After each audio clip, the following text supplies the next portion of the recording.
On se retrouve pour parler de l'Afrique, bien évidemment, mais également plus précisément aussi la République démocratique du Congo, parce que nous sommes à Kinshasa, nous émettons depuis cette grande ville africaine. Je reçois pour vous aujourd'hui, moi j'ai ce plaisir, j'ai cette joie immense de recevoir Fortify Lushima, coordonnateur, je pense, au niveau de la République démocratique du Congo, de l'urgence panafricaniste.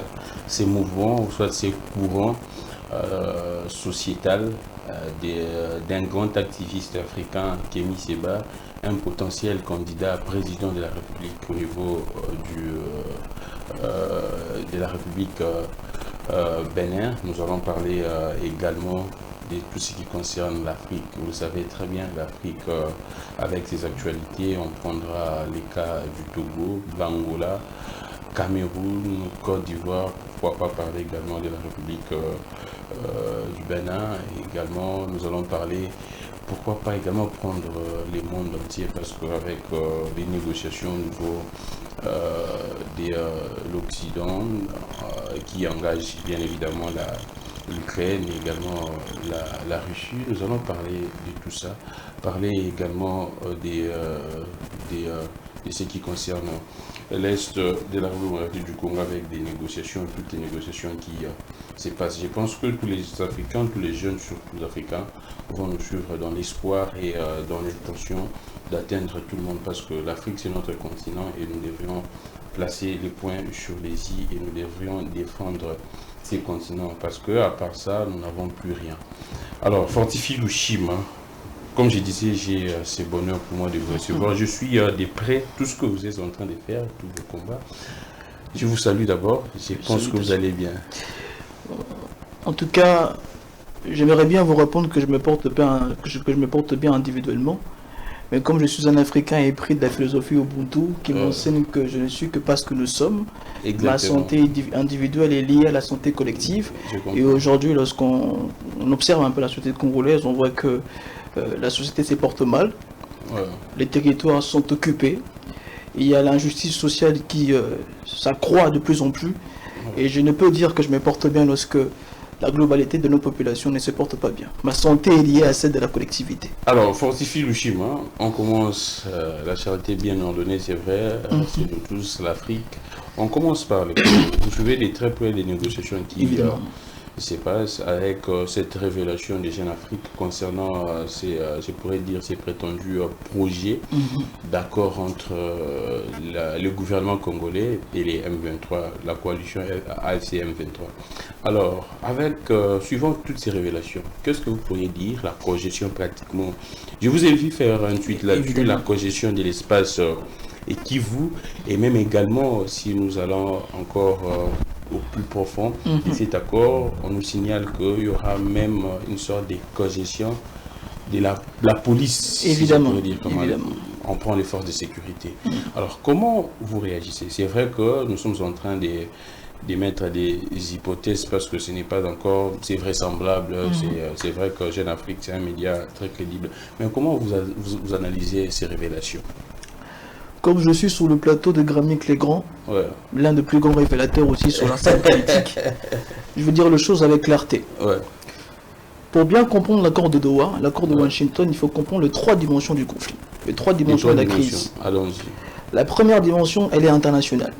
Les Américains veulent récupérer les minéraux stratégiques qu'ils ont eux-mêmes vendus aux Chinois, parce que les Américains avaient vendu entre 2007 et 2008 de minéraux aux Chinois, parce qu'ils avaient aussi subi une crise économique, et aujourd'hui ils veulent récupérer ces mines-là. Ce sont les Américains ou bien c'est l'accord, une sorte d'accord entre les gouverneurs congolais et les Chinois avec... il y avait le contrat chinois entre le gouvernement congolais et le gouvernement. C'était même pas entre le gouvernement chinois, c'était les privés chinois et le gouvernement congolais. Alors que, à cette époque-là, parce qu'on venait de sortir de l'époque de Mouzé, Mouzé avait signé beaucoup de contrats avec les Canadiens, avec les Américains, donc il fallait déposséder ces multinationales américaines-là de certains carrés miniers. Alors eux-mêmes ont vendu ces carrés miniers aux Chinois, et donc aujourd'hui ils sont dans la perspective de les récupérer à travers un accord économique, à travers un deal minier. Ça c'est la première dimension internationale. Et d'ailleurs dans la dimension internationale qui va nous introduire à la dimension régionale, vous allez comprendre que, et c'est une révélation que j'ai faite depuis 2 années, mais je veux encore la refaire, en 2011, le secrétaire d'État adjoint du département d'État américain, chargé justement des affaires africaines, Herman Cohen, avait dit qu'au département d'État américain, les Kivu appartient au Rwanda. Ah, d'accord. Pour très bien comprendre ces conflits, je pense qu'il faut comprendre ces subtilités-là. Et puis il y a la dimension régionale, où Paul Kagame, qui est descendant de la noblesse royale rwandaise, qui pense que les Kivu appartiennent au Rwanda, raison pour laquelle, lorsque Kagame était allé au Bénin en 2023, il avait fait un discours selon lequel il disait que la conférence de Berlin avait mal partagé les terres et qu'une partie de notre territoire congolais appartiendrait au Rwanda. Et donc, Paul Kagame, dans sa logique expansionniste et de conquête, a toujours porté cette idéologie de prendre, de récupérer, selon lui, les territoires qui leur appartiennent. Et c'est la logique qu'il faut comprendre. Et d'ailleurs, je pense dans les récents rapports de l'ONU, ils l'ont bien dit, le rapport de l'ONU publié en juillet, ils ont très bien éclairci sur le fait que Kagame a déjà mis en place un plan d'annexion du Kivu. Et donc, le deal que nous avons fait à Washington n'a pas pu saisir ou comprendre, approfondir dans le fond les subtilités de la situation régionale. Parce que dans le deal... Les deals... Bon, enfin, moi je ne parlerai pas des deals. Voilà. Les contrats de Washington n'auraient pas pris en compte, d'après vous, toutes les subtilités de la sous-région. Pourquoi? Parce que dans les deals, dans le contrat, ce que tu appelles le contrat, dans le contrat américano-rwando-congolais, on ne dit pas que c'est les Rwandais qui agressent la RDC. Mais on dit que c'est deux parties belligérantes. C'est extraordinaire. Deux parties belligérantes qui se font la guerre. Exactement. Et donc, d'ailleurs, dans cet accord, on donne plus raison au Rwanda. Pourquoi? Parce que c'est le narratif du Rwanda qui a été priorisé. C'est-à-dire que le Rwanda remarque qu'il y a des FDLR, des anciens génocidaires qui opèrent au Congo, qui voudraient, entre guillemets, agresser le Rwanda, alors nous mettons en place des mesures défensives. On ne reconnaît pas le M23 comme l'extension de l'armée rwandaise. Parce qu'en vérité, le M23, comme le FDL à l'époque, comme le RCD, comme le CNDP, comme le M23 de 2012, ne sont que de fabrication rwandaise pour bousculer justement l'architecture administrative et sécuritaire de notre pays. C'est ce qu'on n'avait pas compris. Alors, aujourd'hui, maintenant, dans la dimension régionale, on tombe dans le piège de Paul Kagame. On tombe dans son piège comment? Son piège, c'est que à chaque fois que Kagame fait la guerre au Congo, il a une stratégie. Laquelle? Je bouscule la souveraineté congolaise, je bouscule l'administration congolaise, tout en insérant mes éléments dans l'administration congolaise pour mieux l'infiltrer. Ah d'accord, tout en injectant, là ça passe derrière. Évidemment, donc on prend certains Congolais, qu'on met au devant de la scène justement pour donner...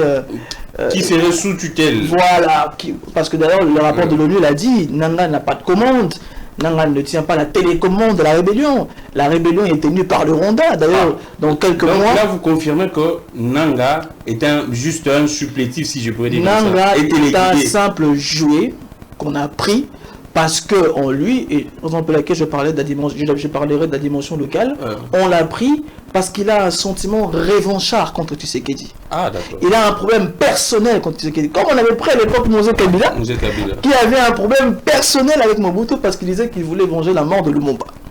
Donc, Nanga, on le prend, parce que justement, il sort d'une frustration, on lui a retiré, on lui a privé quelques carrés miniers, alors il veut se venger. Alors, on le prend pour congoliser en vérité l'agression que le Rwanda nous fait subir. Donc, un instant, fortifie, on ouvre une petite brèche et puis on va la refermer.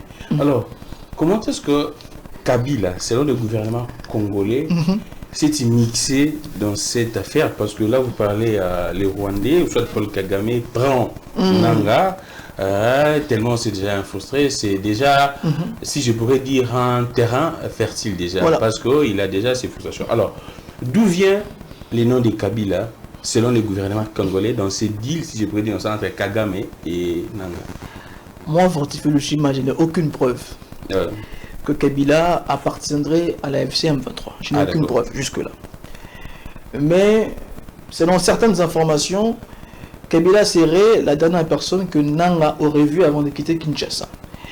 Et selon les dernières informations, voilà. Kabila serait la dernière personne. Et qu'il y a une certaine complaisance entre Kabila et Nanga, entre Kabila avec les gens qui sont à Goma. Mais je n'ai aucune preuve. Mais le dernier rapport de l'ONU confirme le fait qu'il y a une alliance politique entre le M23 et M. Kabila. Et je ne suis pas ici en train de dire que Kabila c'est le démon. Parce que l'UDPS aussi, en 2012, avait coopéré avec le M23 pour contrer Kabila. Oh. Ce n'est pas de la rumeur, mais c'est vrai que l'UDPS a coopéré en 2012 avec M. Grammic Legrand. Il y a eu le rapport de l'ONU de 2012. J'invite en tout cas nos téléspectateurs à aller lire ces rapports-là. On dit que l'UDPS avait envoyé sa délégation auprès du M23. Et souvenez-vous, même à cette époque-là, il y avait un grand allié de l'UDPS, M. Roger Lumbala, qui était le porte-parole même du M23. Raymond Chibanda était étonné de voir M. Roger Lumbala sur la table de négociation, alors que c'était un Congolais. Et d'ailleurs, M. John Kibangu, aujourd'hui, était aussi allié quelque part au M23. Donc moi, je pense que toute la classe politique congolaise a coopéré avec le Rwanda. Donc c'est du déjà vu. C'est du déjà vu. Aucun personnage politique protagoniste congolais pourra se lever devant le Congolais pour nous dire qu'il n'a jamais coopéré avec. Bemba a été le jouet, Bemba a été le pion de l'Ouganda, il a été utilisé par Museveni. M. Lambert Mende a été au RCD qui a été fabriqué par le Rwanda. À un moment donné, M. Katumbi s'était allié à M. Ibrahim qui est très proche du Paul Kagame. Donc si on analyse bien en tant que de jeunes, parce que là nous sommes en train de parler, nous aimerions essayer un peu d'écrire. Exactement. L'histoire de la République démocratique du Congo selon ce qui se passe et non selon ce que le politicien nous raconte évidemment tout au long de la journée. Alors, si on comprend bien, apparemment les M23 serait un levier que tout politicien congolais utiliserait. En tout cas, qu'est-ce qui se passe? Kigali a réussi à occuper politiquement le Congo. Depuis 1996, depuis le départ de Mobutu, Kigali a réussi à avoir ses hommes dans l'administration, dans la politique congolaise. Et lorsqu'un président accède au pouvoir, au début, ils sont très potes avec les pouvoirs de Kigali. Comme on avait vu Tshisekedi, on a vu Paul Kagame à Kinshasa, on a applaudi, etc. Mais bon, c'est quand même regrettable. Mais à chaque fois qu'un personnage politique accède au pouvoir, il accède au pouvoir aussi quelque part grâce à l'élite Tutsi à Kigali. Mais lorsqu'il avance dans son plan, il se trouve qu'il puisse y avoir des conflits d'intérêts. Et quand il y a conflit d'intérêts, qu'est-ce que font les opposants? Les opposants profitent de ces conflits d'intérêts en allant s'allier avec le Rwanda pour combattre celui qui a été aussi avec Kagame. C'est ça les théâtres. Voilà, c'est le théâtre. C'est le théâtre. Au début du pouvoir, c'est les pouvoirs, les régimes qui s'allient au Rwanda. Après, dès que les intérêts divergent, là maintenant c'est l'opposition. Évidemment, on l'a vu avec Laurent Désiré Kabila. Laurent Désiré Kabila arrive au pouvoir grâce à Kigali, grâce à Museveni et aux Américains. Et puis par après, lorsqu'il y a conflit d'intérêts, les opposants rejoignent à l'époque Roubaix-Roy, RCD. D'ailleurs, à l'époque, il y avait eu une coalition entre Tshisekedi et le père avec M. Roubaix-Roy. Et donc, à chaque fois qu'il y a un problème entre eux, en tout cas, c'est le scénario qui se répète. Et moi, je ne veux pas qu'on puisse simplement dire que c'est Kabila, c'est lui le démon. Non, ils ont tous coopéré. Ils ont tous, c'est ce que je dis, ils ont tous mangé dans l'assiette. Mais là, maintenant, il ne faut pas... on évolue maintenant. Là, maintenant, ce qui se passe, là, maintenant, ce serait des manières... Bon, je ne sais pas si l'accord également de 2009 avec Raymond Chibanda et les M23, c'était dit clairement, bon, j'ai fêté, bon, ce n'est qu'une page, je pense bien, là, cet accord. Je ne pourrais pas dire j'ai fêté, mais du moins, quand je visualise, soit quand j'ai fait la lecture de cet accord, je sais à quelques points où on parlait également une sorte de cogestion. Maintenant, là, selon les révélations, suivant les révélations des jeunes en Afrique, c'est là d'apparaît un peu... Mais je vais encore vous faire une révélation, M. Grammic Legrand. Ce que nous vivons aujourd'hui a déjà été prévu, a déjà été anticipé, ou non, pas anticipé, mais programmé quelque part par le pouvoir de M. Tshisekedi. Pourquoi? Lorsque M. Tshisekedi arrive au pouvoir, il envoie M. Bisselele à Kigali. Il a dit... Voilà, pour négocier l'échange d'un carnet d'adresse contre l'exploitation de nos ressources. C'est ce que nous sommes déjà en train de vivre aujourd'hui. Co-gestion. Souvenez-vous à l'époque, M. Tshisekedi avait signé un contrat, avait signé un certain accord avec le Rwanda pour que la police rwandaise et la police congolaise puissent surveiller les territoires du Kivu. Je me rappelle très bien. Ce n'est pas nouveau en vérité. Ce qu'il faut savoir, c'est quoi? Et là, je suis quand même assez doux avec le pouvoir en place. C'est que Tshisekedi, lorsqu'il arrive au pouvoir, il voulait que toute la région puisse profiter, qu'on vive en paix, qu'on puisse partager les ressources du Congo. Il y a même un extrait des vidéos qui... Évidemment. Mais malheureusement, il a été buté au machiavélisme de Paul Kagame, qui ne veut pas être dans la même assiette, mais qui veut être le maître, en réalité, de la région des Grands Lacs. Et donc Kagame, à l'époque, avait refusé le deal, raison pour laquelle il y a eu une résurgence du M23. Et quand il y a la résurgence du M23, finalement, c'est pour faire la pression sur le gouvernement congolais pour que Kagame puisse récupérer justement le contrôle de la pièce. Et c'est ce que nous sommes en train de voir. Ces plans ont déjà été proposés par M. Bisselele, et on a déjà vu ça d'une certaine manière. D'ailleurs, à l'époque, il y avait aussi un certain protocole d'accord qui était signé sur l'économie pour l'exploitation de gaz sur le lac Kivu. C'est du déjà vu.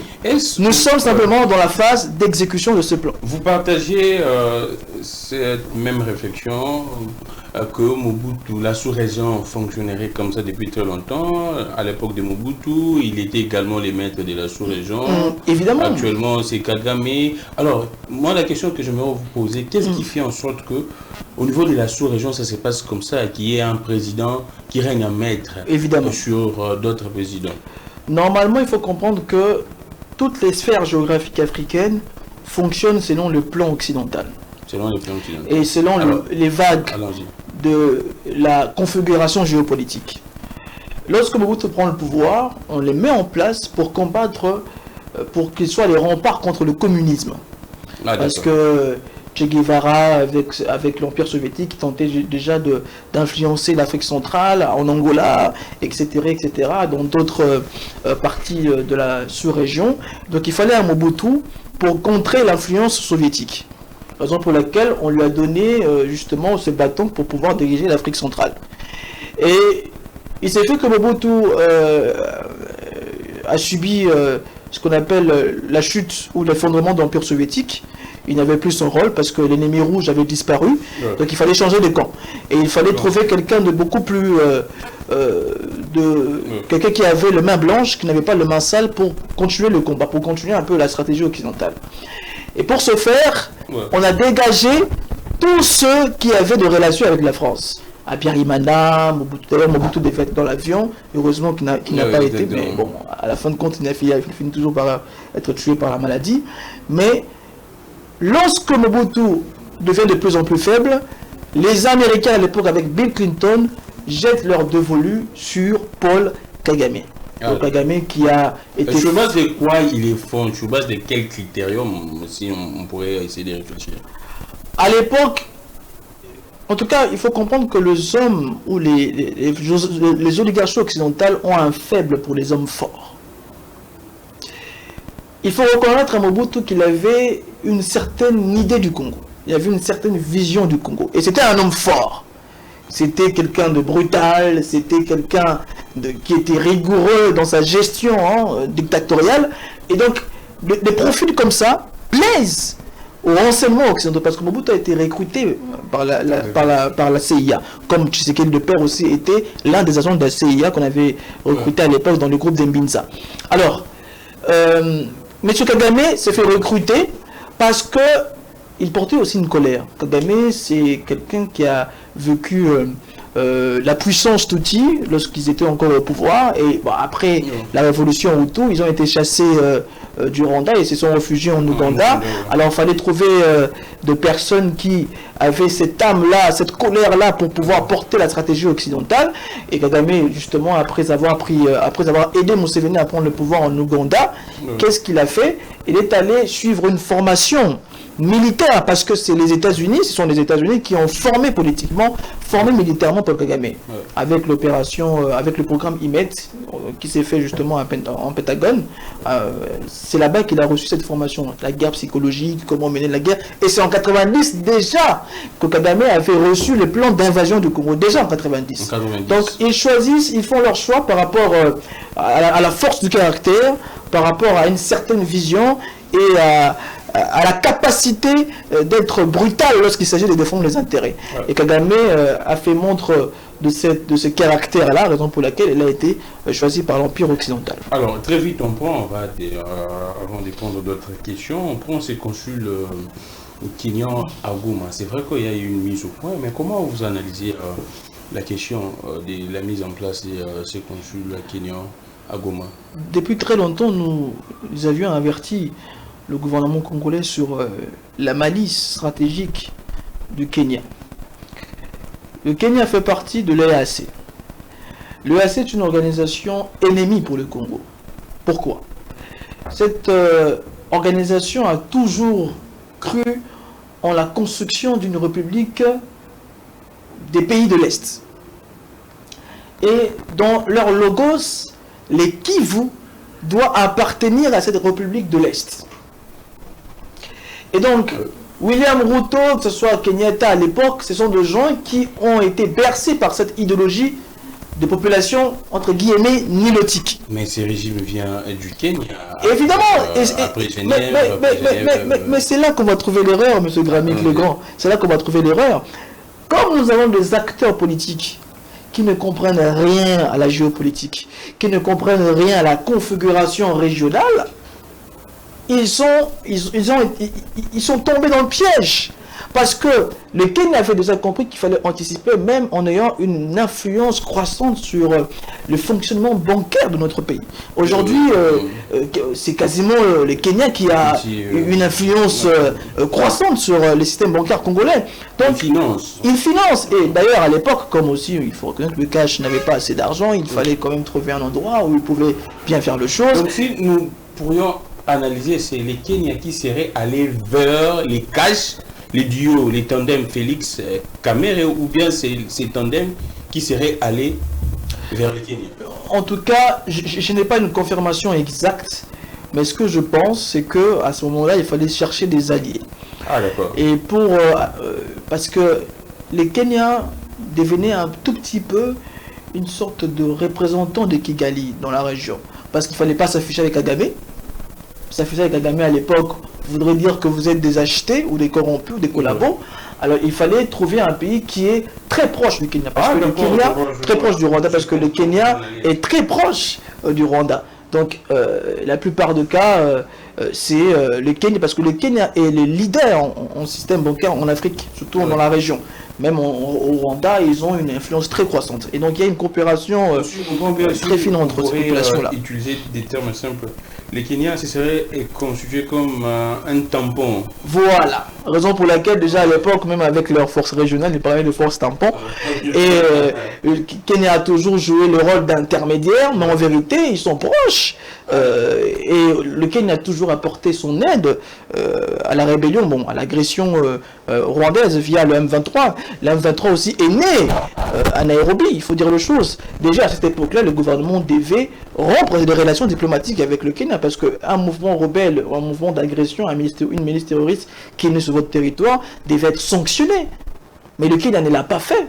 Et malheureusement, comme on est dans la diplomatie du bisou, c'est-à-dire qu'on n'arrive pas à comprendre que chacun est en train de défendre ses intérêts.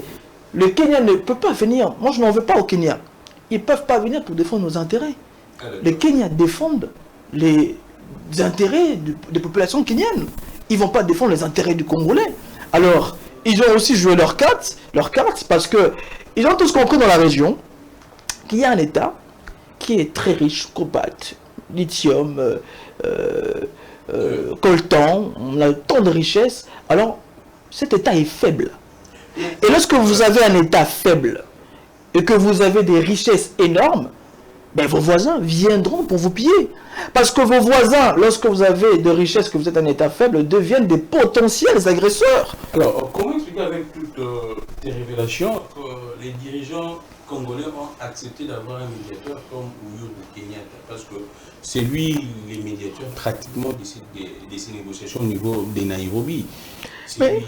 Comment, avec toutes les révélations, si du moins, étant qu'intellectuel, étant que jeune activiste, étant que jeune, tu suis cette actualité de près, tu peux quand même faire des recherches, mais comment t'imaginer des autorités congolaises avec tous les renseignements, nous ne pourrions pas avoir... Est-ce que le renseignement fonctionne? Je ne pense pas que nos renseignements fonctionnent à l'extérieur du pays. En tout cas, je parle avec le conditionnel, mais je crains fort que nos renseignements ne puissent pas fonctionner à l'extérieur. Parce que la magie des renseignements, c'est d'être capable de fouiller chez l'ennemi. Exactement. D'étudier l'ennemi, d'infiltrer l'ennemi. Parce que lorsque vous êtes infiltré, vous devez mettre en place une politique de contre-infiltration. Mais je ne pense pas que nous l'avions fait véritablement. Parce qu'à l'époque de Mobutu, il existait une direction précise pour gérer les affaires des pays extérieurs. Des puissances extérieures, des puissances régionales ou des États voisins. Mais aujourd'hui, je crains que nous n'ayons pas justement une politique de contre-infiltration véritablement capable de pouvoir fouiner dans ce que les autres font.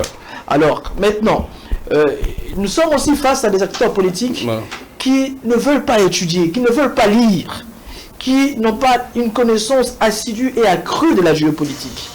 Et donc, face à eux, ils ne peuvent qu'y avoir de gens malicieux qui pourront les utiliser, les manipuler à leur propre fin. Ah, d'accord. Là, nous sommes en train d'évoluer. On reste dans ce qui s'est passé avec les Kenyans. Alors, la réaction de l'armée congolaise du Congo, c'est vrai qu'on aurait appris qu'on a interpellé les diplomates kenyans ici, mais vous pensez que c'est suffisant, ou soit pourquoi la réaction de la RDC, ou soit du gouvernement congolais, est toujours tardive? Je prends les cas avec les messieurs ici, Vincent Karega. La population a beau crier, il faut... nous avions lancé à l'époque, on a été arrêté pour cela. Exactement. Et la réaction du gouvernement est arrivée un peu tardivement. Alors là également avec les Kenyans, je prends également les cas de l'Ouganda. Les activistes parlent, l'opposition parle, mais le gouvernement fait sourd d'oreille. Pareil avec les Kenyans. Pourquoi est-ce que le gouvernement congolais réagit toujours en retard? C'est parce qu'il a beaucoup plus d'informations, c'est parce qu'il aurait peur, ou bien c'est parce que la diplomatie se gère comme ça, il faut essayer un peu de gagner du temps. Bon, il y a deux volets pour cette réponse, pour cette question. Le premier volet, c'est les volets de la réelle politique. Réelle politique, c'est la politique réaliste. Alors, le Congo se retrouve aujourd'hui en position de faiblesse. Ah, là c'est une évidence. Et c'est une évidence, on se retrouve en position de faiblesse. Si on décide d'identifier tous les pays voisins comme des menaces, on risque de disparaître beaucoup plus rapidement. Raison pour laquelle j'ai vu même certaines personnes du régime dire que avec l'Ouganda, on ne veut pas d'abord déclarer la guerre parce que on ne veut pas avoir l'Ouganda et le Rwanda dans une même pièce pour nous attaquer. Ça, c'est le côté de la réelle politique où les politiciens agissent un peu avec beaucoup de tact. Mais après, je pense aussi que dans ces régimes, il y a un angélisme politique exagéré, où certains pensent que si on essaie un peu de discuter avec les Kenyans, si on essaie un peu de discuter avec l'Ouganda, peut-être ils vont nous écouter, peut-être ils auront pitié, peut-être ils auront de la compassion. C'est-à-dire qu'on ne veut pas... la naïveté. Voilà, évidemment, donc on ne veut pas tomber dans la confrontation parce qu'on a peur, parce qu'on ne veut pas qu'ils puissent tous se ranger contre nous, mais il y a aussi un côté où les gens se disent que, bon voilà, il y a un angélisme exagéré, et les gens pensent ils pensent simplement que, écoutez... il y a beaucoup de questions qui terrorisent mon esprit. Parce que normalement, parce que normalement, avant que le Kenya puisse justement nommer un consul, il devait avoir l'aval du ministère des Affaires étrangères congolaises. Bah, maintenant, après, ils ont dit qu'ils ont eu l'aval. Mais pourquoi c'est fait avec autant d'hésitation de la part du gouvernement congolais? Pourquoi il n'y a pas une réaction, une riposte de l'ouverture des frontières avec... L'ouverture des frontières. Et d'ailleurs, il n'y a pas eu des réactions assez... les rapports de l'ONU indiquent que si l'Ouganda n'avait pas ouvert ses frontières, parce que Bunagana est frontalier avec l'Ouganda, si l'Ouganda n'avait pas ouvert ses frontières, les M23 ne pouvaient pas entrer vers Bunagana. Mais jusque-là, on n'a jamais identifié l'Ouganda comme une menace existentielle. Et aujourd'hui même, on a une sorte des opérations que nous menons ensemble, des opérations conjointes avec l'armée ougandaise. Et à chaque fois, il y a l'autre toqué là, du fils de Museveni qui s'élève tous les matins, tous le soir, une critique, qui fait des menaces. Alors que récemment, lorsqu'il a rencontré le chef de l'État, certains membres du régime ont dit que, écoutez, il a enfin compris. Mais alors, la régie, vous allez me permettre que nous allons faire un peu une sorte d'une émission très prolongée. On va essayer de couper parce que vous allez comprendre, chers téléspectateurs et chers internautes, chers Africains, l'invité que nous recevons et en tout cas, il y a de la matière, on doit essayer un peu de prendre plusieurs questions parce que ça vaut la peine. Ce n'est pas chaque jour qu'on reçoit un invité qui maîtrise un peu plusieurs questions. Nous restons un peu dans ce qui se passe en RDC. Alors, je vais reprendre très rapidement.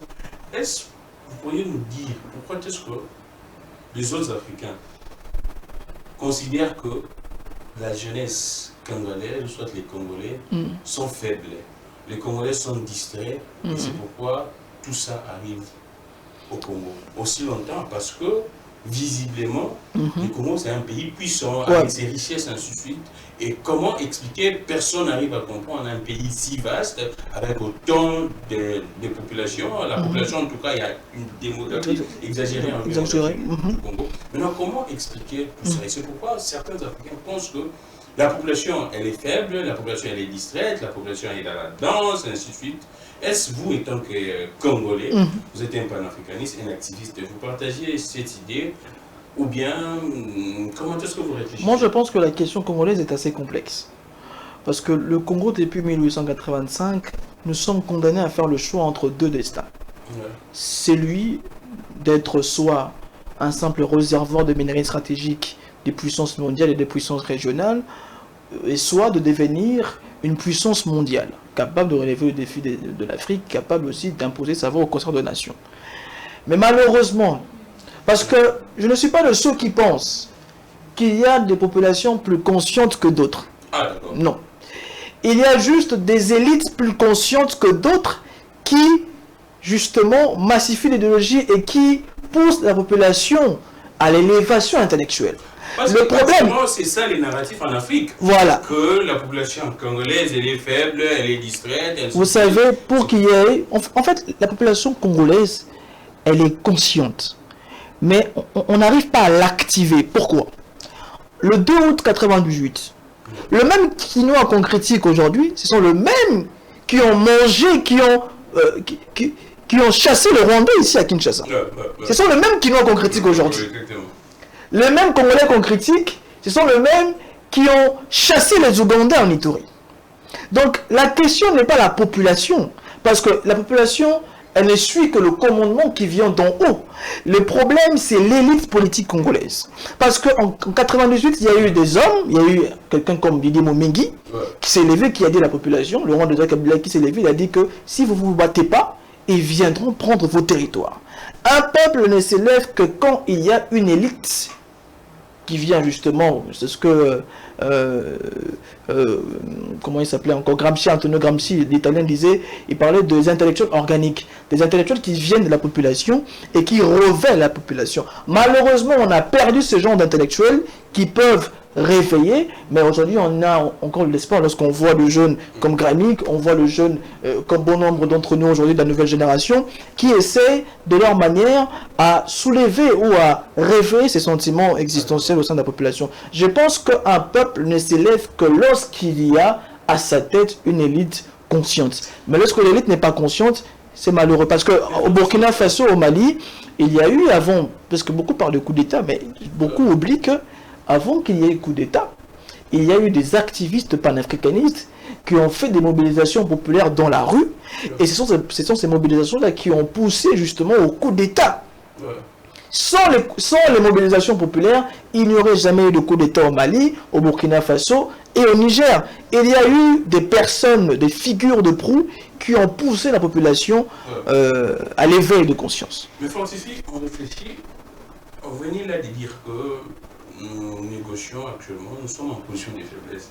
Alors, qu'est-ce qui explique cela? Pourquoi est-ce que nous nous retrouvons en position de faiblesse? C'est vrai, vous avez parlé de l'élite, mais qu'est-ce qui se passe exactement pour qu'aujourd'hui, je ne pourrais pas dire qu'il y a une si différence entre un Rwandais et un Congolais, un Ougandais et un Congolais, mais qu'est-ce qui fait en sorte que la RDC se retrouve aujourd'hui, malgré ses potentialités, en position de faiblesse? Mais parce que, mon frère, nous n'avons pas une vision de grandeur.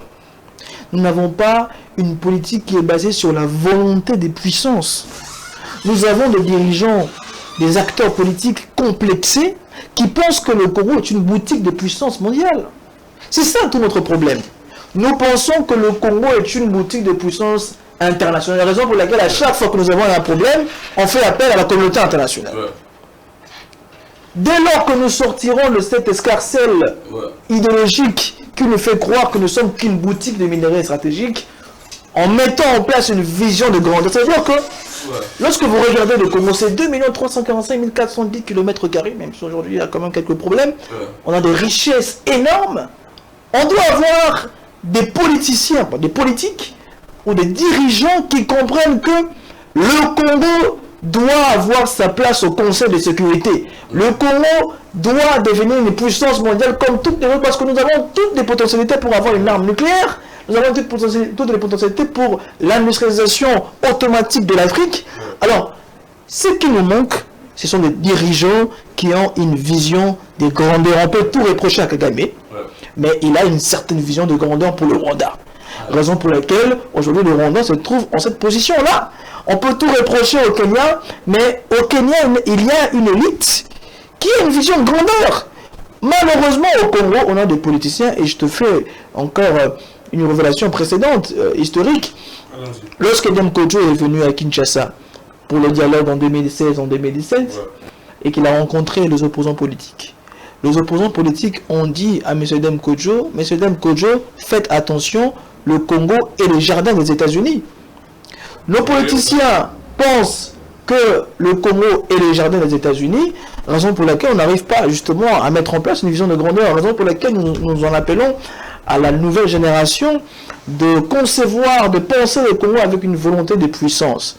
Et nous avons d'ailleurs proposé la mise en place d'un conseil d'intelligence stratégique qui va réunir les scientifiques, les experts congolais pour réfléchir sur 5 domaines précis: le domaine de la guerre, le domaine des affaires, le domaine de la diplomatie, le domaine de la bonne gouvernance et le domaine de l'éducation de masse. Parce que ce n'est qu'à travers un conseil d'intelligence stratégique que nous mettrons en place un plan national stratégique qu'on va justement imposer à la société.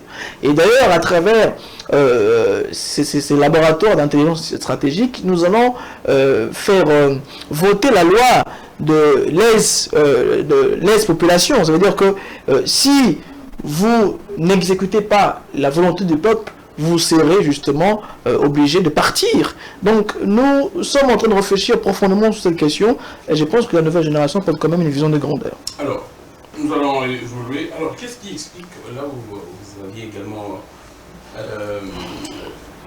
utilisé une expression en disant que, apparemment, dans l'EAC, les pays constituent cette organisation ne seraient pas numérés par, si je peux l'utiliser comme ça, la réalité. Alors, qu'est-ce qui explique cette attitude entre Africains? Nous étant un panafricaniste, qu'est-ce qui explique cela entre nous les Africains? Une sorte d'inimitié, une sorte de conflit. D'ailleurs, ces conflits n'existent qu'au sommet des États. Si vous observez bien, les populations africaines entre elles se parlent. Les masses populaires se parlent. D'ailleurs, raison pour laquelle vous verrez des Rwandais parler aux Congolais. Il y a des échanges commerciaux entre Congolais et Rwandais. En vérité, il n'existe pas un conflit entre les populations, mais il existe un conflit entre les élites qui veulent préserver des roitelets. C'est-à-dire que j'ai mon territoire et je ne veux pas que le tien puisse prospérer. Donc qu'est-ce que je fais? Je t'agresse, je te déstabilise. Donc Tout ceci se passe au sommet des États. Mais en vérité, lorsque vous allez, d'ailleurs, le 2 août 2025, pardon, nous avons organisé les Génocostes. Nous avons organisé les Génocostes au Mali, en Côte d'Ivoire, au Niger, au Burkina Faso. Nous avons organisé les Génocostes au Togo. Les populations africaines, justement, sont d'accord. Ces conflits entre les dirigeants, enfin, les autorités, viennent d'où? Les promoteurs des occidentaux toujours. Mais vient justement de la manipulation occidentale de certains acteurs, même s'il ne faut pas dédouaner nos acteurs politiques. Ouais. Nos acteurs politiques ont été emportés par cette vague capitaliste, où c'est l'intérêt égocentrique qui prime sur l'intérêt de la masse populaire. Alors, chacun veut préserver son intérêt, raison pour laquelle vous verrez qu'ils sont tous riches aujourd'hui, qu'ils sont tous devenus des oligarques, qu'ils ont tous des carrés miniers. Alors, ils essayent de préserver ces intérêts-là.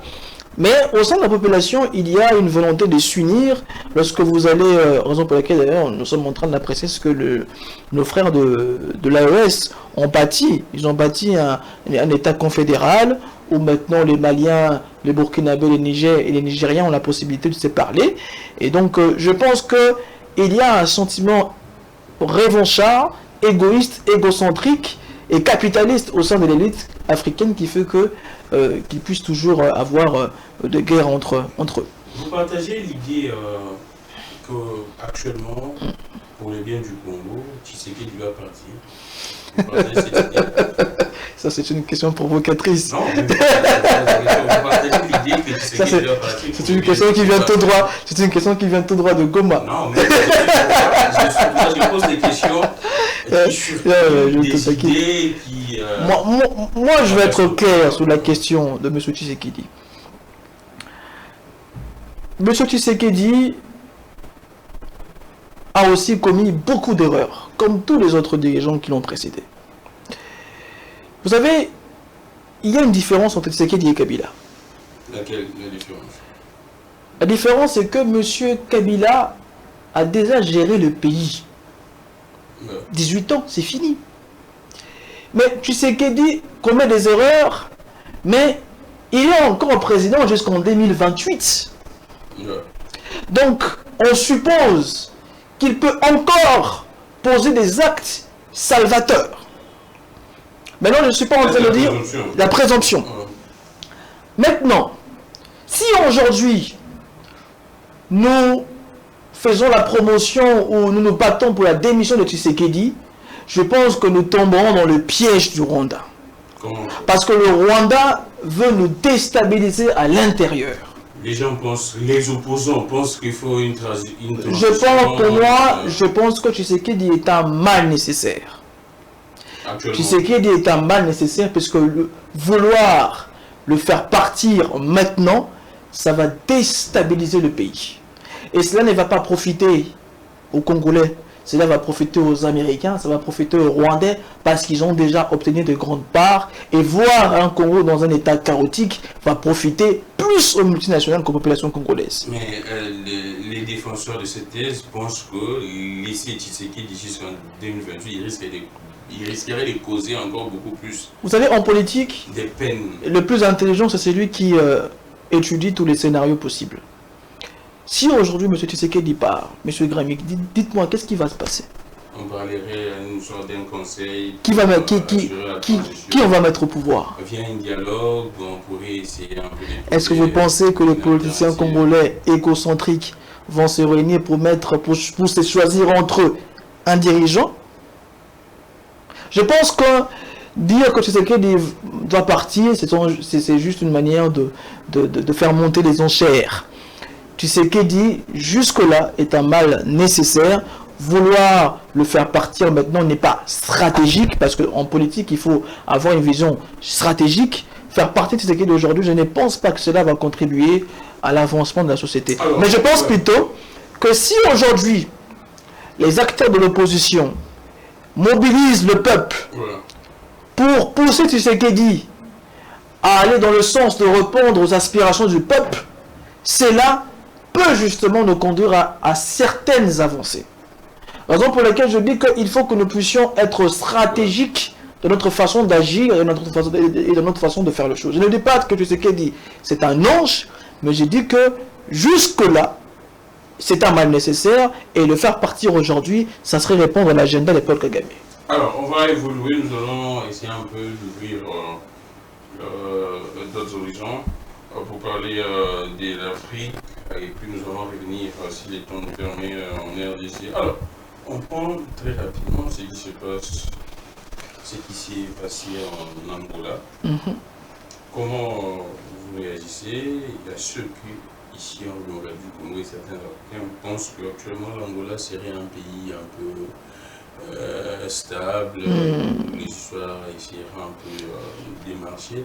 Mais quand on a vu ce qui s'est passé, les manifestations, j'aurais même appris que plusieurs églises sont actuellement fermées en Angola. Alors, qu'est-ce que vous pouvez dire partant de ces manifestations au niveau de l'Angola? Moi, je pense que l'Angola a connu beaucoup de périodes douloureuses depuis son accession à l'indépendance. D'ailleurs, il y avait à l'époque des armées qui se battaient des milices qui se battaient à Luanda et dans différentes localités en Angola. Et il y avait les MPLA à l'époque contre l'UNITA. Les MPLA qui était un peu soutenu par les soviétiques, et puis il y avait les MPLA qui était soutenu par... non, l'MPLA était soutenu par les soviétiques, l'UNITA était soutenu par les Américains. D'ailleurs, l'UNITA était soutenu à l'époque aussi par Joseph Mobutu. Alors, l'MPLA a réussi contre l'UNITA, après aussi grâce à un certain soutien américain, et ils arrivent au pouvoir quand même, ils posent des bases. Ils posent des bases qui ont permis une certaine redistribution des richesses. Parce que les pétroles angolais profitaient quand même à la population angolaise. Mais vous savez, en politique, lorsque vous durez au pouvoir, lorsqu'un parti dure au pouvoir, vous suscitez la frustration. Naturellement. Naturellement. Ça, c'est la politique. C'est l'histoire de la politique, c'est l'histoire du monde. Même s'il y a développement, même si... C'est ce qu'on a vu avec Kadhafi. Ah, d'accord.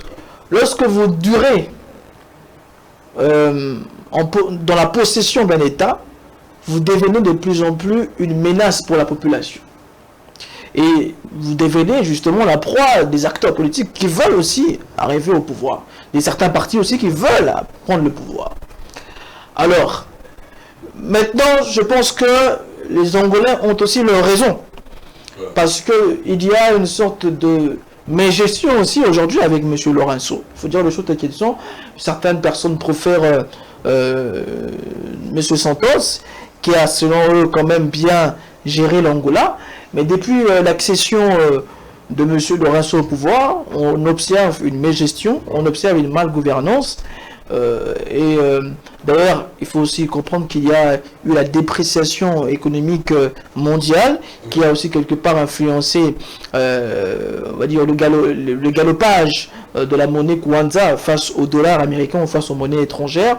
Donc je pense qu'il y a beaucoup de complexité et la population angolaise a ses propres raisons. S'ils veulent que M. Lourenço parte, je pense qu'il y a des raisons qui sous-tendent cela, et il faut plus les interroger, plus leur donner la parole pour qu'ils puissent justement exposer leurs revendications. Et c'est la même chose qui se passe au Kenya aussi, où les Kenyans disent que Ruto doit partir. Où serait commencé par la hausse du coût du carburant, avec la grève des chauffeurs, des conducteurs. Alors comment expliquer ici en RDC, le vin est tellement pratiquement les mêmes choses. Mais qu'est-ce qui est qu'ici en RDC, cela ne constitue pas une sorte de déclenchement, des déclencheurs? Mais c'est parce qu'on a clochardisé la population. C'est parce qu'on a rendu nos populations imbéciles. Il y a eu une imbécilisation de la société. C'est-à-dire qu'on fait comprendre à une personne que vivre en achetant chaque jour le pain à 2000 francs, 1000 francs, c'est normal. C'est-à-dire qu'on a fait atteindre la population à un niveau de la normalisation de la bêtise. Et cela, justement, ne permet pas à ce qu'il puisse y avoir un soulèvement au sein du peuple. Et malheureusement, les acteurs politiques ne contribuent pas à ces soulèvements. Pourquoi? lorsqu'il y a des manifestations, observez bien, c'est beaucoup plus pour défendre les intérêts de certains politiciens. C'est beaucoup plus, non, il faut que les pouvoirs acceptent le dialogue, donc on va marcher, et il faut que celui-là puisse partir. Il n'y a jamais eu de manifestations axées sur le social congolais. Parce que je pense aujourd'hui que si les acteurs politiques se lèvent pour dire que bon, les Congolais, on se tombe la peau, to bundapona, après il n'y a pas, ils ont un malam. Vous allez voir que la population va suivre. Mais quand nous avons des acteurs politiques qui se complaisent aussi avec cette situation, parce qu'ils se disent qu'aujourd'hui, s'il y a un soulèvement, tous ils vont subir parce que tous sont trahis. Donc, raison pour laquelle je disais au début que les populations s'élèvent grâce à une élite intelligente qui le pousse à l'éveil de conscience. À Luanda, il y a un fort éveil de conscience. J'ai eu à discuter avec beaucoup d'Angolais. D'ailleurs, je croise beaucoup de jeunes Angolais dans différents forums continentaux et africains. Vous sentez qu'il y a de la matière, vous sentez que l'élite angolaise comprend quand même les fonctionnements de la géopolitique. Mais ici, nous sommes face à des acteurs politiques qui ne veulent pas ces soulèvements-là parce qu'ils savent que si soulèvement il y aura la déstructuration du système politique qui profite en réalité à tous ces oligarques politiques. Alors, là, on avance, on prend le Kenya alors. Ce qui se passe jusqu'à présent, en tout cas, il y a toujours des tensions au niveau du Kenya. Mais les Kenyans, après, c'est vrai, les Kenyans nous auraient... parfois, ils essaient de nous donner des leçons démocratiques quand on prend les élections avec les conseils constitutionnels institués au niveau du Kenya. Mais quand on aurait appris ce qui s'est passé avec la répression, mais on s'est dit que l'Afrique, apparemment, c'est la même chose partout. Mais c'est ça le problème.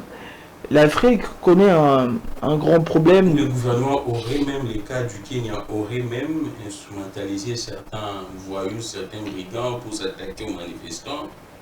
Raison pour laquelle moi j'ai critique ceux qui disent que les pays africains sont différents à l'intérieur. Non, on n'est pas différents à l'intérieur. On est vraiment semblables. Au Kenya, nous voyons un pouvoir qui utilise, comme on le voit ici à Kinshasa, le pouvoir qui utilise une milice. Oh, ça se passe également à Kinshasa. Et évidemment, nous on a fait une manifestation à l'époque à Kianza, où on a subi le zafre de la milice Force du Progrès. Quoique ils ont pu rencontrer face à eux aussi des hommes qui ont résisté. Mais on s'est dit, mais comment? Et ça a été fait aussi à l'époque de Kabila, où on voyait les bérets rouges. Cause aujourd'hui de la peine au niveau des Haïti. Mais le fait d'utiliser les brigands. Mais évidemment, parce que plus vous utilisez les brigands, parce que je ne sais pas si je dois le faire, cette révélation ici, mais il y a même une milice proche du pouvoir qui contrôle un terrain municipal à Bandal, où ils ont même mis une commission de justice. Oh. Ils jugent les gens. Allez poser la question à ceux qui sont à Badalunga, dans le quartier Adoula. Il y a une milice proche du pouvoir qui juge les gens. Ça veut dire que s'il y a une bavure, il y a des gens qui vont là-bas pour être jugés face à une milice du pouvoir. Donc, je pense qu'à un moment donné, il faut que nous puissions rentrer à la primordialité. La primordialité, c'est le fondement de l'État. La fondation de l'État.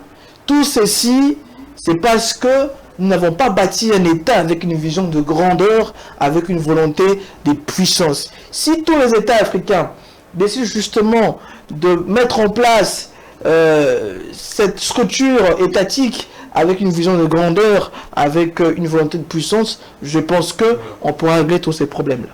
Alors, nous allons avancer pour les gens qui suivent l'actualité au niveau international.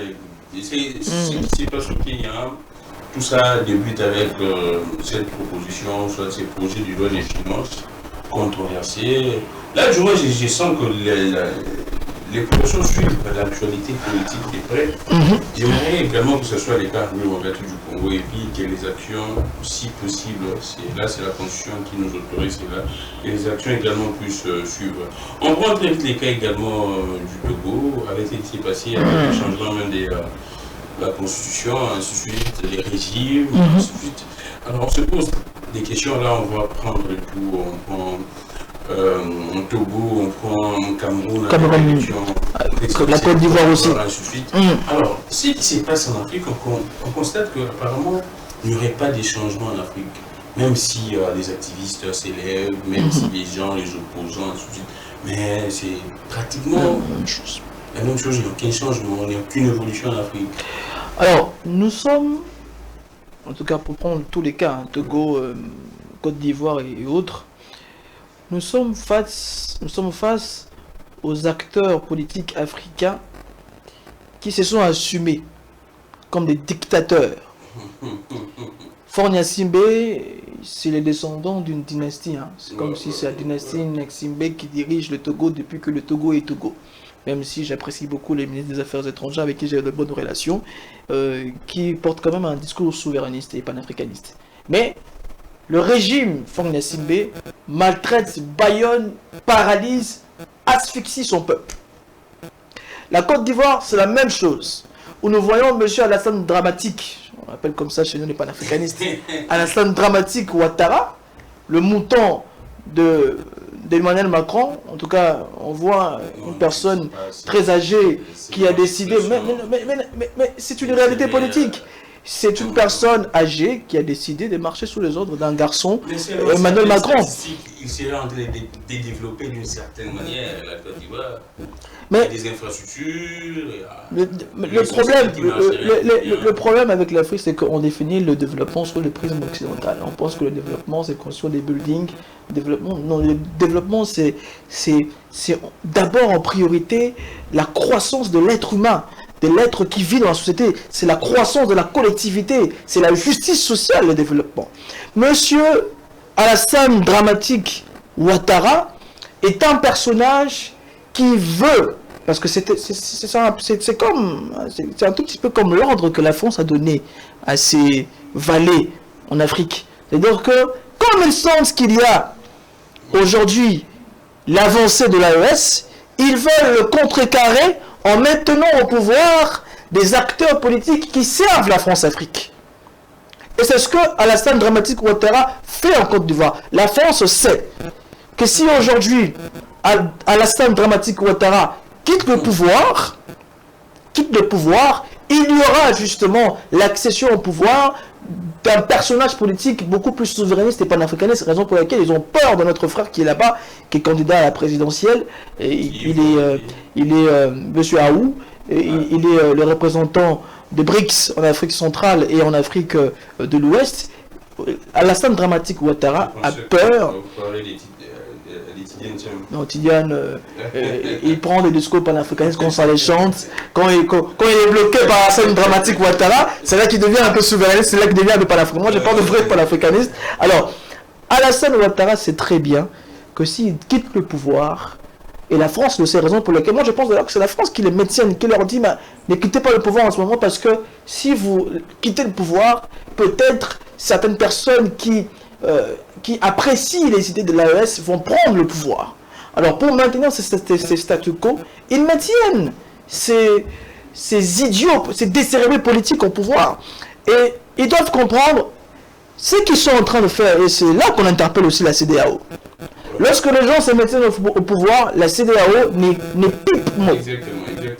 La CEDEAO ne dit rien. Quand il y a coup d'État, c'est là que la CEDEAO pente de communiquer, justement après avoir reçu les éléments de langage de Macron. On voit vraiment que de personnes âgées, adultes, qui suivent un petit Emmanuel chaotique Macron. Donc là, ils ont peur de cette vague de l'AES. Et ils maintiennent des proxys de la France-Afrique pour contrecarrer ces vents-là. Mais ils doivent savoir que s'ils continuent à faire preuve de surdité et de cécité, la population sera dans la nécessité justement de le faire partir par la force. Parce que ce qu'ils sont en train de faire, c'est le coup d'État institutionnel. C'est le coup d'État constitutionnel. C'est ce que Alassane Dramatique Ouattara a fait, c'est un coup d'État. Et quelque part, lorsque vous faites des coups d'État, vous devez aussi subir quelque part le verdict populaire. Vous devez subir aussi quelque part la révolution du peuple. Et la révolution est en train d'être projetée par certaines mouvances panafricaniste. Alors, on peut entrer vite alors le Cameroun avec Paul Biya qui a suscité un peu des indignations internationales et mondiales. Comment... S'il y avait une ligue des dictatures en Afrique, Paul Biya serait les Real de Madrid. Il aurait été au contrôle de la Champions League de dictatures africaines. Paul Biya, qui a de plus en plus vieilli, qui n'arrive même pas à contrôler son propre État. Certains disent que c'est sa famille qui le maintient au pouvoir, malheureusement. Et selon certains, Paul Biya symboliserait l'unité nationale. Donc s'il part, il y aura de guerre civile. Le Cameroun du Nord, qui est beaucoup plus anglophone, va se séparer du Cameroun du Sud.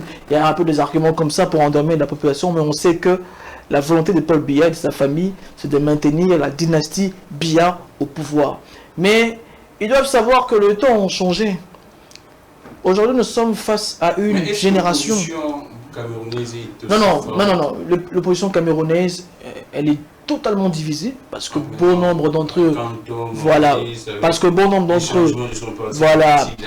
bon nombre des acteurs politiques du Cameroun reçoivent le bakchich du pouvoir, donc ils ne peuvent pas se lever très clairement, radicalement. Mais j'ai fait quand même appel au président Bandankani, qui dirige un parti panafricaniste.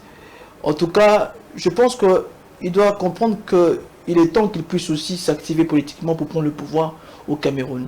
Et j'ai fait aussi, je passe le salam aussi à M. Franklin Nyamsi, qui peut être aussi un potentiel candidat à la présidentielle. En tout cas, la nouvelle génération les encourage. Et nous pensons qu'à travers ces personnages-là, il peut y avoir un changement. On va chuter avec deux pays très rapidement. C'est vrai, on ouvre une brèche avec les Sénégal.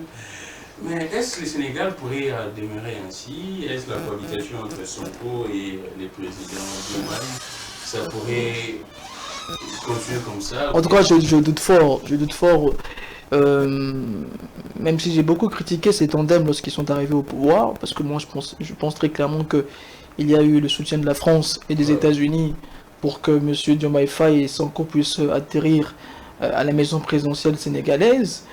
Mais on sent qu'il y a une divergence entre Sonko et Diomaye Faye. Qui serait dans les vrais, qui serait dans les faux d'accord? Bon, certains pensent que Sonko est beaucoup plus rigoureux. Sonko aurait pu imposer un certain respect dans les chancelleries occidentales ou à l'extérieur. Diomaye Faye ne fait pas peur. Diomaye Faye ne gère que les affaires courantes. Mais bon, il y a des présidents qui ne font pas peur. En tout cas, ça me rappelle quelque chose dans mon pays. Ça me rappelle quelque chose dans mon pays. Je pense que Diomaye Faye... C'est une provocation vis-à-vis de certaines personnes du régime, mais bon, bref. Mais c'est pour dire que ici, là-bas au Sénégal, il y a un Diomaye Faye qui, justement, ne porte pas la fierté sénégalaise. Et les Sénégalais veulent quand même une personne, même s'il y aura des coopérations avec de anciennes métropoles, mais qui puisse quand même dégager un certain respect, un certain sentiment de souveraineté. Hier, il était leader de Diomaye, mais aujourd'hui, c'est Diomaye le président. C'est lui.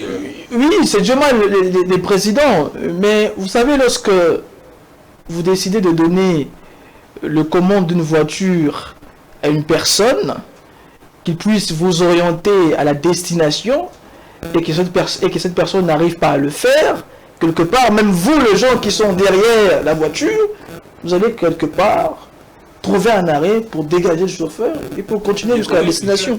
Diomaye, c'est les promis de Sonko, donc si on pourrait, il n'y a pas de succès sans successeur, il n'y a pas de succès sans relève, donc on pourrait se dire que non, si Sonko serait également au pouvoir, on pourrait avoir... raison pour laquelle certains analystes pensent que Sonko doit aussi quelque part tout faire pour que ses premiers mandats puissent réussir. Parce que c'est le PASTEF qui gère le pays. C'est le parti de M. Sonko qui gère le pays. Et donc je comprends aussi que Diomaye Faye a fait une sorte d'autocritique et d'introspection. Il a reconnu ses erreurs. Et je pense que ça peut quand même avancer. Mais qu'est-ce qui explique l'attitude de Diomaye face à Sonko? On constate que malgré les critiques de Sonko, Diomaye reste un peu oui, parce que modeste, il sait que c'est son montant en politique. Et même si on ne sait pas mesurer si ça va durer combien de temps, ces respects qu'il accorde à Sonko, mais il garde quand même ce regard-là que M. Sonko, c'est son mentor politique et qu'il faut quand même respecter. Parce qu'il sait très bien qu'il a cet aval populaire, cette approbation populaire, parce que derrière lui, il y a un Sonko. Ah, d'accord. Ensuite, on finit avec les Bénin, là où se trouve votre leader, Kémy Séba. Alors, comment évolue les préparatifs pour l'élection présidentielle? Comme l'a dit... c'est un candidat. Oui, notre président Kémy Séba, qui dirige l'Urgence panafricaniste internationale, est candidat aux élections au Bénin. Mais comme il a dit lui-même, Patrice Talon est beaucoup plus intelligent et beaucoup plus stratège que les autres. Qu'est-ce que Patrice Talon a fait? Il a verrouillé les codes électoraux pour empêcher à d'autres candidats qui sont beaucoup plus radicaux de compétir aux échéances électorales. Et puis, il sort devant la jeunesse en disant que, bah voilà, moi je quitte les pouvoirs, je vous les laisse, gérer les pays, essayer un peu de réparer mes erreurs. Mais on sait qu'il a mis en place un système qui va faire en sorte qu'il puisse continuer à contrôler les systèmes politiques béninois. Parce qu'en vérité, le code électoral d'aujourd'hui ne permet qu'à deux partis béninois de compétir aux élections. Et ces deux partis appartiennent à M. Patrice Talon. Des partis politiques. Deux partis politiques, deux grands partis politiques au Bénin, ce sont tous des partis de l'obédience républicaine. Au Bénin, que l'opposition n'y participerait pas aux élections. C'est vrai que la dernière législative, l'opposition aurait participé. Et c'est l'analyse en tout cas c'est l'analyse exacte que je vais donner sur le Bénin. M. Patrice Talon, c'est un affairiste, à la base, qui a soutenu les acteurs politiques, les opposants et ceux qui étaient au pouvoir. Alors, il y a eu une certaine rupture de confiance entre les acteurs politiques et l'affairiste Patrice Talon. Alors, Patrice Talon décide alors de prendre le pouvoir. Il prend le pouvoir justement pour comprendre un peu le méandre et pour mettre un système qui va lui permettre de contrôler définitivement le pouvoir politique béninois.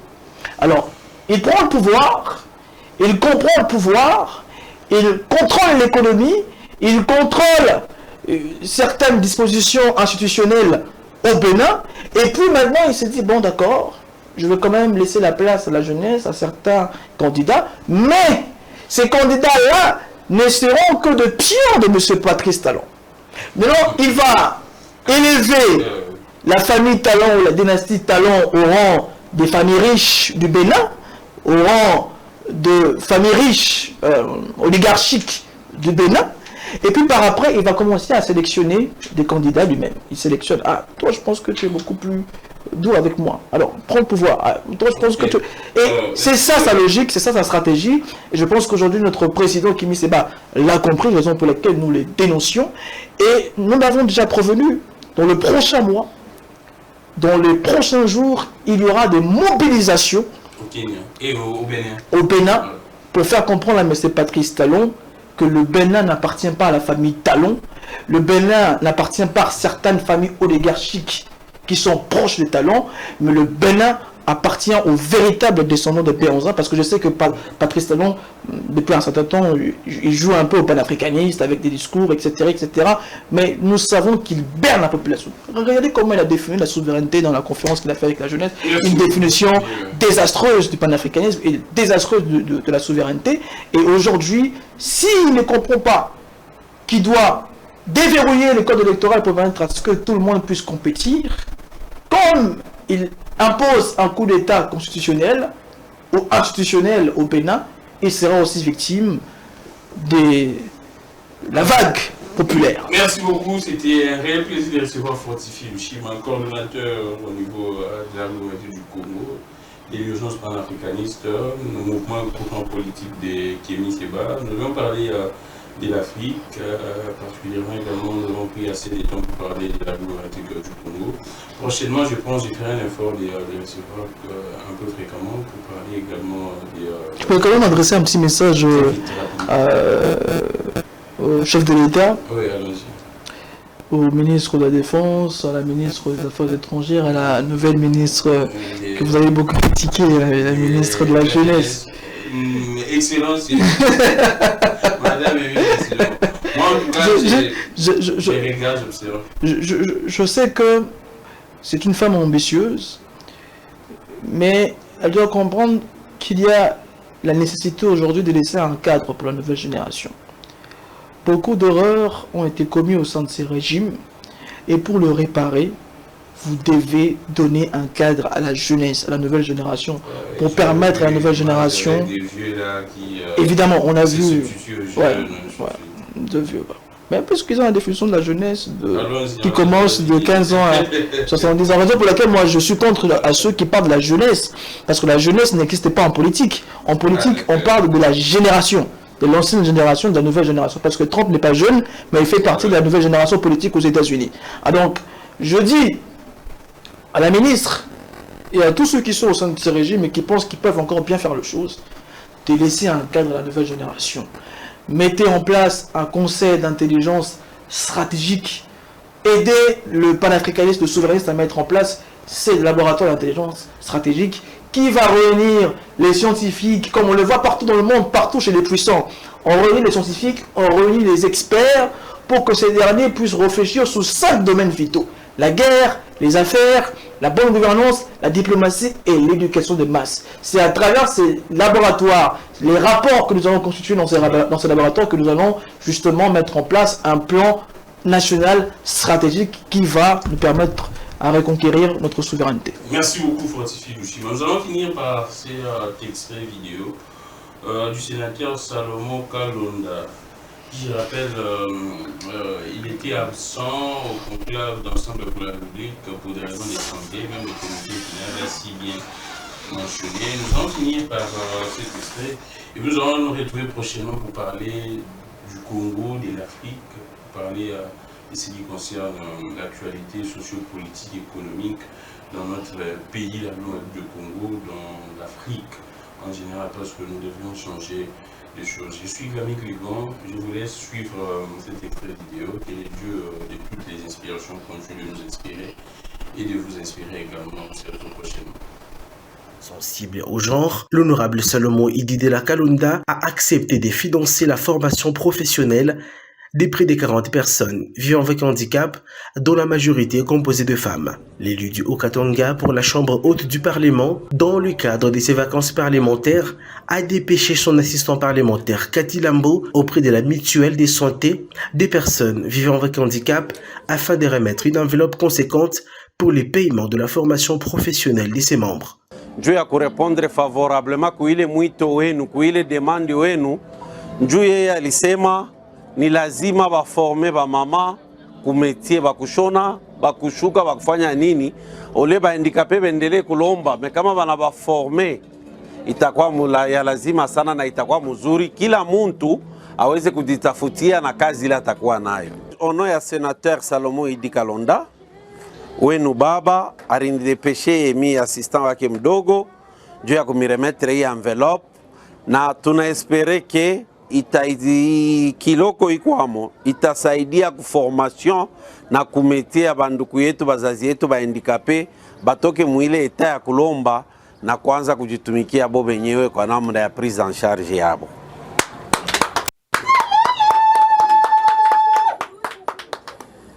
Merci beaucoup. Ému par ces gestes de générosité, Jean-Paul Ngouège, président de la mutuelle, par des mots justes, a salué la promptitude et la magnanimité de l'honorable Salomon Ididela Kalonda. Nous disons merci beaucoup au sénateur pour la sensibilité à notre cri, et ça n'a pas traîné, il a réagi alors que nous étions déjà au 4e mois d'absence sur les lieux de formation par manque de consommables, surtout dans les filières techniques. Les mamans que vous voyez ici, elles sont toutes dans la coupe et couture et esthétique. Il n'est pas à sa première donation, nous le savons, mais il a toujours fait de temps en temps, chaque fois que nous avons besoin de lui, il est toujours présent. Et en tout cas, au nom de toute la communauté, même toutes les personnes qui sont absentes, nous nous portons sur leur place en disant un grand merci aux sénateurs et à vous aussi qui êtes venus en temps réel pour que nous puissions parachever l'œuvre. Bénéficiaires directs de ces gestes de générosité, les femmes vivant avec handicap remercient les sénateurs Salomon Ididela Kalonda pour ces différentes actions en leur faveur. Bale bantu alituma banafika na tunazania kwamba ismen hii tunaanza na formation. Tunampigia asante sana sana na zaidi. Tunajua baba akutusabu. Mbona leo tufanyisha bien tunajua. Mvua moja de la femme natufanyisha bien tunajua. Kisha na leo tena baba tunakurudia formation. Nachikia kulia kwetu. Na sisi tutakunga kwa Mungu akusaidie. Au terme des 3 mois de formation dans les filières techniques à l'Institut national de préparation professionnelle, les bénéficiaires de formation supportées par l'honorable Salomon Ididela Kalonda seront à même de tenir les actions des revenus pour vivre de manière autonome.